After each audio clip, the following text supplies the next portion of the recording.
અરવિંદ કેજરીવાલે વડોદરામાં press conference યોજી પ્રચાર કર્યો. કહ્યું કે ગુજરાતમાં બે જ પક્ષ ચાલે છે તે વાત ખોટી સાબિત કરી.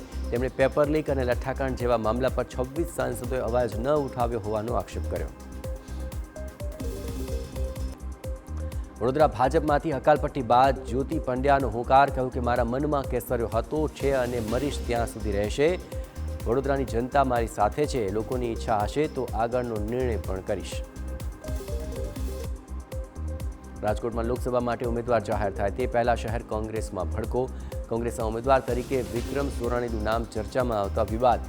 કોંગ્રેસના એક જૂથે એઆઈસીસીમાં કરી રજૂઆત. વિક્રમ સોરાણી આપમાં હોવાનું અને ભાજપ સાથે જોડાયેલો હોવાનો દાવો કરાયો, જ્યારે કે કોંગ્રેસનું એક જૂથ વિક્રમ સોરાણીની તરફેણમાં હોવાથી વિવાદ. ભાવનગરના ભાજપના ઉમેદવાર નીમુ બાંભણિયાએ બોટાદની મુલાકાત લીધી. કાર્યકર્તાઓએ તેમનું ઢોલ નગારા સાથે સ્વાગત કર્યું. જિલ્લા ભાજપ કાર્યાલયમાં તેમણે હોદ્દેદારો સાથે બેઠક યોજી 5 લાખ કરતાં વધુ મતથી જીતવાની આશા વ્યક્ત કરી.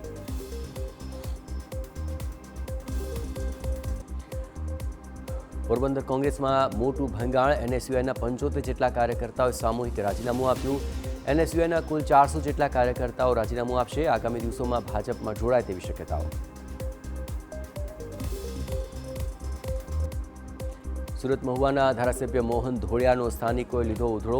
વાંકાનેર ગામે એક કાર્યક્રમ દરમિયાન ગ્રામજનો સાથે માથાકૂટ થઈ. બારડોલી જતો માર્ગ જર્જરિત હોવાથી ગ્રામજનો દ્વારા વારંવાર રજૂઆત છતાં રસ્તો ન બનતા ધારાસભ્ય પર અકળાયા.